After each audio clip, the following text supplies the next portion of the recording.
Mabuhay! We are here at Intramuros for conducting an interview for ecotourism.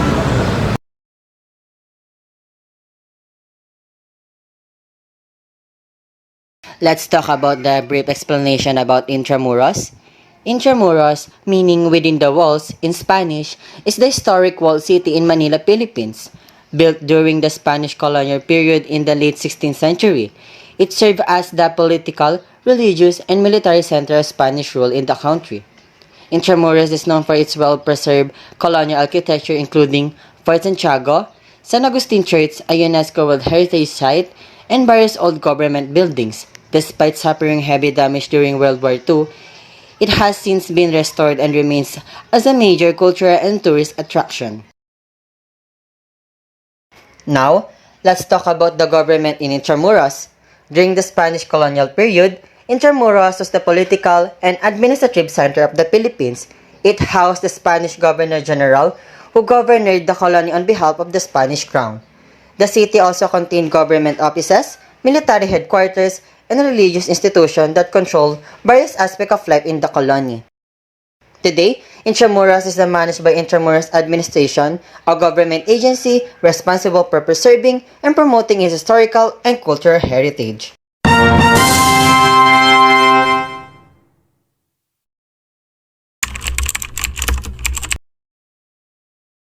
Ako nga po pala si Cypher Chloe Geroldan. Ang unang tanong ko po sa inyo ay, ilang taon na po kayo nagtatrabaho dito sa Intramuros? Almost 10 years. Pangalawang tanong po, ano po ba ang mga ibang benefits nyo po na nakukuha dito? Actually, 13 month sahod. Sa mga benepisyo is pag-ibig, PhilHealth. Pangatlo pong tanong, ano po, napapagkasya nyo po ba ang sahod nyo sa araw-araw na gastusin? Actually, kasya. Kasya po. Minsan sobra.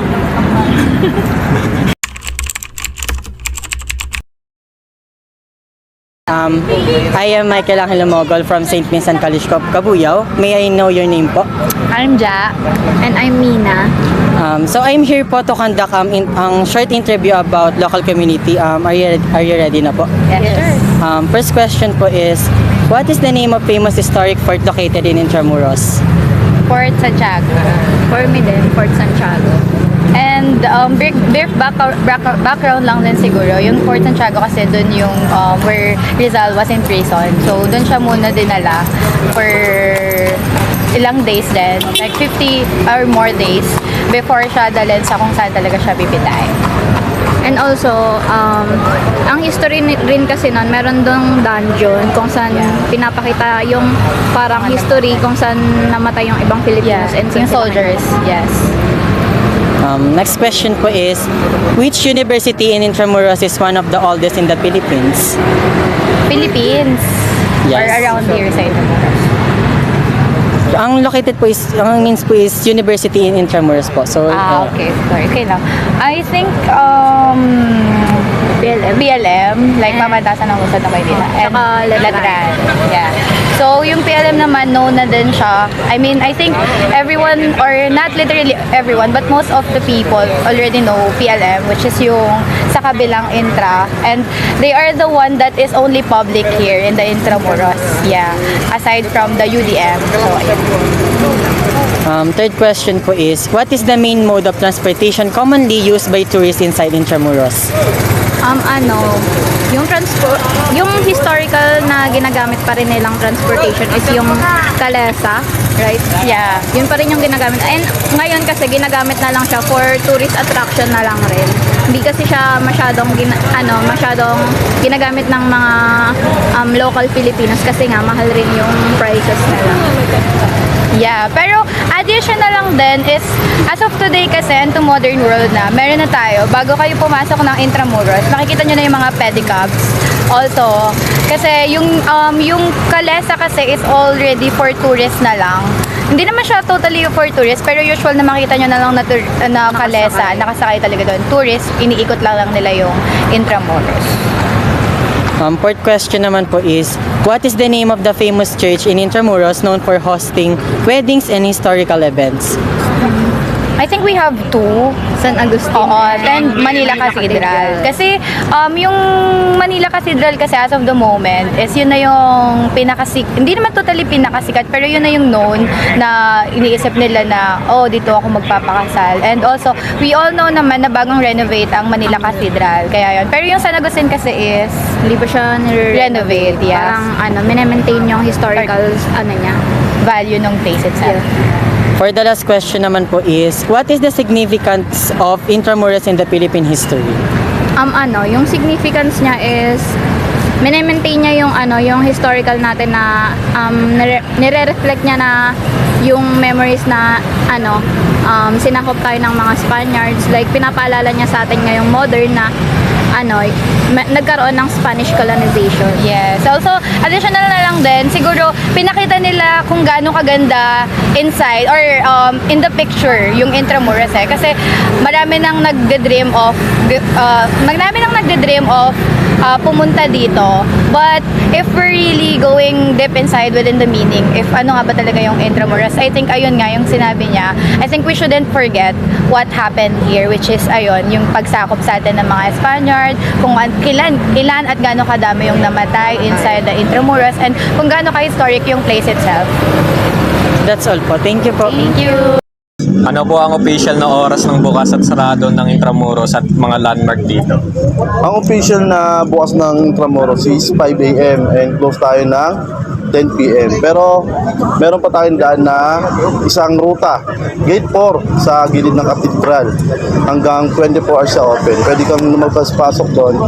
Naka-kotse ka, naka-bike, o naka-motor. Ano po ang mga bawal gawin sa loob ng Intramuros? Usually bawal droga, marijuana, number 1. Siyempre, bawal ka magwala dyan sa loob. Bawal kayo nakaka-distract o obstruction sa lahat ng turista na dumadaan at lahat ng namamasyal. Lahat ng nakaka-disturb sa daan o sa lugar na pwedeng pasyalan, bawal. Ano po ang pinakaligtas na ruta o daan lalo na sa gabi? Pinakaligtas na daan, marirekomenda kayo sa lahat naman buong Intramuros. Ligtas naman tayo dyan sa mga daan dahil may mga Guardia Civil tayo na palibot sa bawat area natin, bawat kalsada, bawat street. Ligtas dyan. May kilala po ba kayong lugar na may paranormal o nakakatakot na kwento dito? Paranormal na lugar, siyempre meron. Di mawawala dyan yung dungeon, number 1 yan. Diyan yung may maraming pinatay nung panahon ng Espanyol. Paggabi daw may umiiyak din, may mga lingaw-ngaw na siyempre mga kasama natin na experience na yung gano'n. Kaya din yung marirecommend akong paranormal place. Ano po ang pinakamadalas itanong sa inyo ng mga turista? Pinakamadala siyempre dungeon pa rin. Pasyala number 1. Si dungeon pa rin dahil nandun si Museo ni Rizal, then doon nakakulong si Rizal. Andun pa rin siya hanggang ngayon. Statue na nga lang. Ayun lang po, maraming salamat.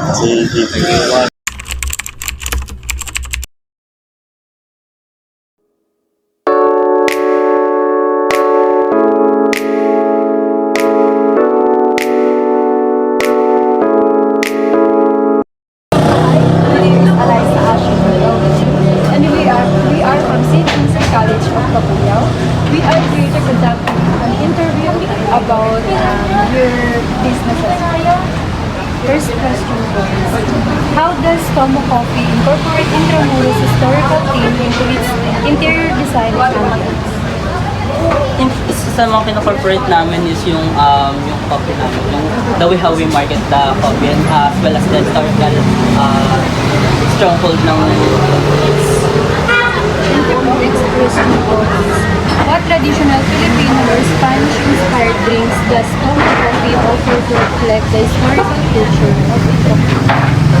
I think dalawa yung ma-recommend ko, yung Americano which is the coffee and the yung hot water, and isa sa mga past or the classic one is yung cafe latte, espresso namin. And yung during the Spanish colonization, isa siya sa mga pinaka-use na type of coffee. Thank you po. Next is, how does the location of Tomo Coffee within Intramuros help attract both local and international tourists? I think the way we market our coffee attracts our customers. Aside from the malapit kami sa mga schools, isa rin sa mga nakakatulong sa pag-promote ng magandang marketing namin is yung location, daanan ng mga sasakyan, and isa sa yung mga na-consider din namin yung mga kalesa na dumaraan. Since one way trip, madalas nakikita rin ng mga foreigner and mga local natin yung hallway na The last question po is, are there any collaborations between Tomo Coffee and local historical organization or groups? Yeah.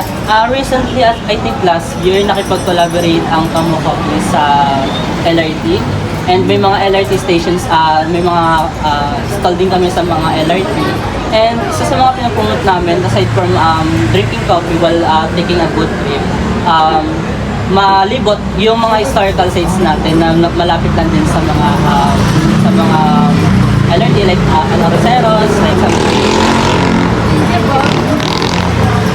Hello po, good afternoon. Sir, tatanong lang po kami ng ilang katanungan. Magkano po ang pamasahe dito sa Intramuros? Yung gustong ipatapat ng IE, 20 kada tao. Pero kami, bilang mga namamasada, minsan tinataasan namin depende sa layo. Kasi kung susunod naman kami na susunod doon, kawawa naman kami. Lugi kami. Ano po ang mga gandang lugar na dapat maaaring puntahan dito sa Intramuros? Para sa akin, yung mga magandang puntahan is yung mga, syempre, heritage site of Intramuros. Yung mga may historical relevance katulad ng Fort Santiago, San Agustin Church, yan. Dalawang yun. May alam po ba kayong kakaibang kwento alamat tungkol sa Intramuros? Hindi alamat, kwento talaga kasi ito yung naging headquarters nung mga Espanyol nung Spanish colonization era. Bali, dito yung pinakaunang Malacanang, pinakaunang Kilometer Zero at pinakaunang City Hall sa buong Pilipinas. Oh, okay.